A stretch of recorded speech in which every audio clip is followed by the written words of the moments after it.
Hello guys, তোমরা সবাই কেমন আছো? আমি আবার এসে পড়েছি তোমাদের নতুন রান্নার ভিডিও দিতে। আজকে আমাদের এখানে প্রচুর বৃষ্টি হয়েছে, তাই আমি চলে আসলাম আমার বাগানে। বাগান থেকে আমি কুমড়ো ফুল তুলে নিলাম আর পুঁই শাক তুলে নেব কতগুলো, কারণ আজকে পুঁই শাকের বড়া, কুমড়ো ফুলের বড়া আর বেগুনি দিয়ে খিচুড়ি খাবো। বৃষ্টির দিনে খিচুড়ি খেতে কিন্তু খুবই মজা লাগে, তাই আমি আজকে এই 3 রকমের বড়া বানাবো। তাই এখানে আমি বেগুন আর কুমড়ো ফুল আর পুঁই শাক ভালো করে ধুয়ে নেব। ওই দেখো বৃষ্টি পড়ছে এখনও, বৃষ্টির মধ্যে কাজ করতে অনেক মজা। এখন আমি এগুলো ভালো করে ধুয়ে অন্য একটা বাটিতে উঠিয়ে নিচ্ছি। আর পুঁই শাকগুলো খুব ভালো করে ধুতে হবে, কারণ পুঁই শাকে মাটি লেগে থাকতে পারে, তাই খুব ভালো করে ধুয়ে একটা বাটিতে উঠিয়ে নিলাম। এখন আমি বেসন গোলানোর জন্য একটা বাটিতে বেসন নিয়ে নিয়েছি। এখন দিয়ে দেব স্বাদ মতো লবণ, আর তারপরে দিয়ে দেব বেকিং পাউডার হাফ চা চামচের মতো, বেশি দেওয়া যাবে না। তারপরে হলুদ মরিচের গুঁড়া দিয়ে দিলাম, তারপরে গরম মশলার গুঁড়া সেটা দিয়ে দিলাম, এরপরে দিয়ে দিলাম জিরা গুঁড়া, তারপরে দিয়ে দেবো একটুখানি আদা রসুন বাটা। এখন আমি পরিমাণ মতো পানি দিয়ে একটা ব্যাটার বানিয়ে নেব। আর ব্যাটারটা হবে বেশি মানে ঘনও না আর বেশি পাতলাও না, এই যে এরকম হবে ব্যাটারটা। তাহলেই কিন্তু চপগুলো খুব ভালোভাবে ফুলবে এবং মুচমুচে হবে। এখন আমি আরেকটা বাটিতে নিয়ে নিলাম খিচুড়ির জন্য চাল আর ডাল, তারপরে কিছু পানি দিয়ে সেটা আমি ধুয়ে নিচ্ছি। এখন আমি কলপাড়ে এসে বললাম, আর বৃষ্টি পড়ছে, ওফ আমার যে কি ভাল লাগছে দেখতে, আর কাজ করতেও খুব ভাল লাগে। এই যে দেখো, তোমাদেরও দেখিয়ে দিলাম কি সুন্দর বৃষ্টি হচ্ছে আমার রান্নাঘরের বাহিরে।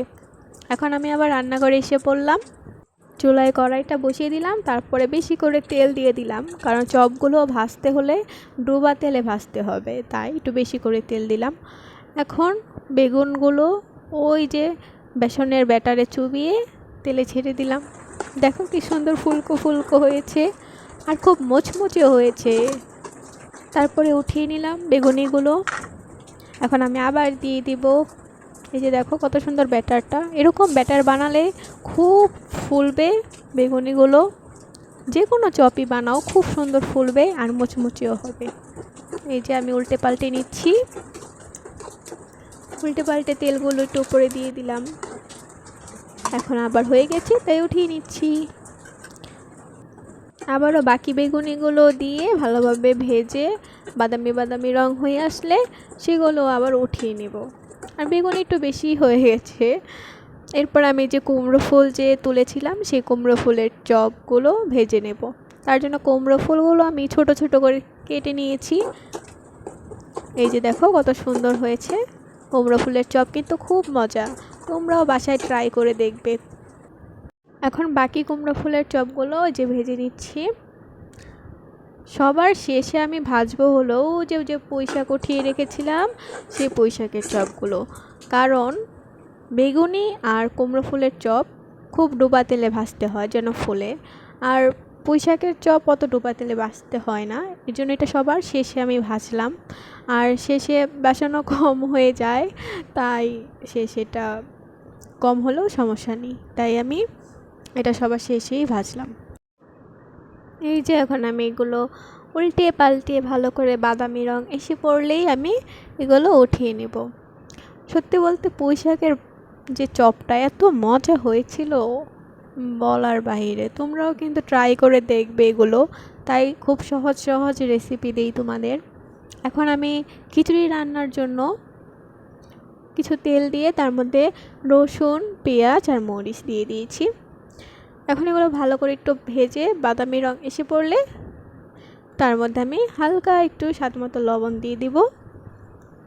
তারপর আবার কিছুক্ষণ নেড়ে চেড়ে নেব, যেন লবণটা ভালো করে পেঁয়াজ মরিচ রসুনের সাথে মিশে যায়।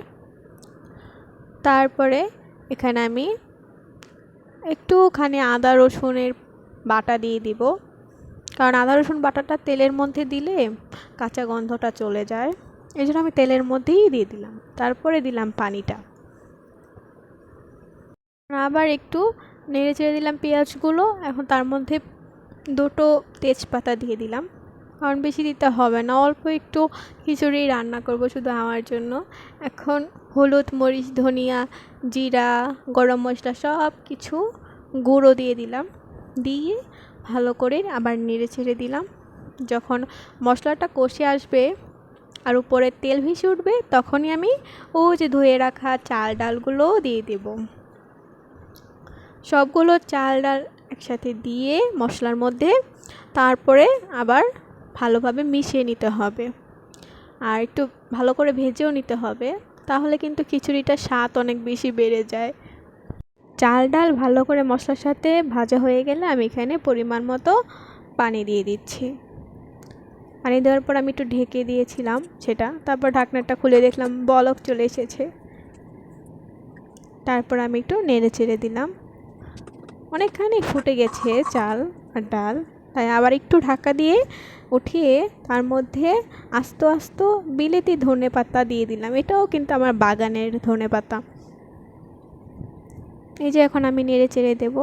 প্রায় অনেকটাই হয়ে গেছে খিচুড়িটা, খুব সুন্দর একটা ঘ্রাণ বেরোচ্ছিল। এখন এই যে আবার ঢেকে দেব, খিচুড়িটা হয়ে গেছে আমার খিচুড়ি। এখন আমি খিচুড়ি খাবো।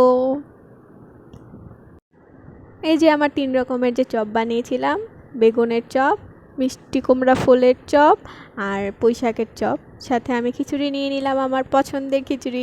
এটা বেশি শক্তও হয় না, নরমও হয় না, তাই আমি সবসময় এভাবেই খিচুড়ি রান্না করি, এটা আমার খুবই পছন্দ। এখন আমি এগুলো খাবো খুব মজা করে। এই যে খাচ্ছি, এই যে বেগুনি খাচ্ছি। আর তোমরা সবাই ভালো থেকো। আল্লাহ হাফেজ।